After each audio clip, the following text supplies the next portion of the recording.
do not like the single-payer system, but they do like the market system that you talk about, which would be getting your best deal through the market or through a co-op kind of an arrangement. That's what we've been hearing the last few days. Co-op.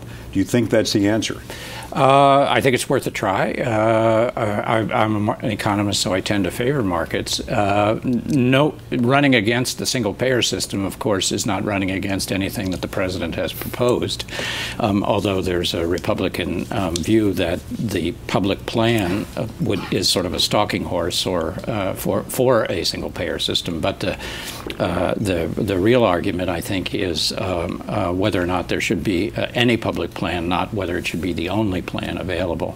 And that's what Republicans are in favor of. They're in favor of allowing a broader range of choices that people could choose in a market type arrangement. Now, there's a new television show on, I can't remember the name of it, I think it's called, I can't remember it. It's on one of the channels. It's about a concierge. Royal Pains? Royal Pains. In the Hamptons. So that's not, we're not talking about, the middle class of America here. But in your case, you represent a very large suburban community. Okay? Yes. And an ex-urban community, and a community that's even close to the city, not that far from the city. How does your practice work? And I'm not talking about dollars and cents, but I understand that you have sort of a flat fee system for the year. The practice that I'm in which I see patients is called concierge medical services, and there's an annual retainer fee, which of course can be paid monthly and quarterly, semi-annually, or annually for primary care. For me as being their physician. First response. They would choose me. 24/7 availability, email, cell phone. Office phone. Is it covered? Is there an insurance deductible for it? In other words, will insurance This cover? has nothing to do with insurance. So it's not insurance. This is a purely entrepreneurial way of practicing, and in our case, it's an entrepreneurial way of being able to assist by generating revenues the larger family practice. Before I get to him on details, you like this idea? We see some patients at Jefferson with this exact same arrangement, and they have insurance, but they have their doctor who they call, and they may not send the patient to the emergency department. So it's not an insurance issue. I think you're right. They pay for your availability 24 hours a day, 7 days a week. But you'd still have to pay for test, for going to the hospital if you had to go to. Absolutely. So you still need diverse coverage. Right, but we can demonstrate that healthcare utilization actually goes down. Because it's more preventive. It's much more preventive, plus it's much more proactive.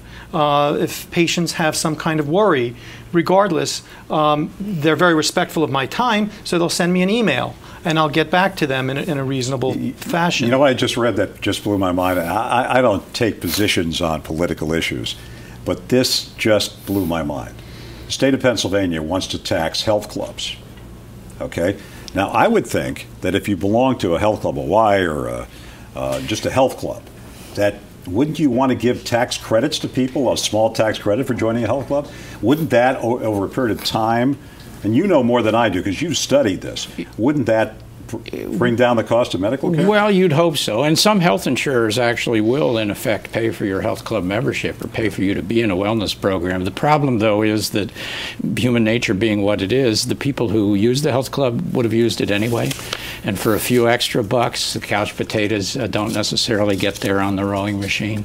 So it's a question of how to move them. Now, some of our research shows you can, by using rewards, get people to change their behavior. But a lot of the problems of the American health system, especially in terms of bad health outcomes, come from dysfunctional behaviors by people that so far we haven't been able to change. Obesity, obviously, being Exhibit A, but also smoking and other kinds of things. Before we get to the break, take a quick break here, I want to see some numbers I think are very interesting.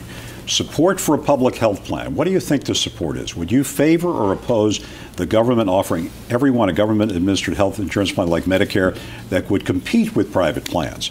Favor, CBS New York Times poll, good poll, 72%.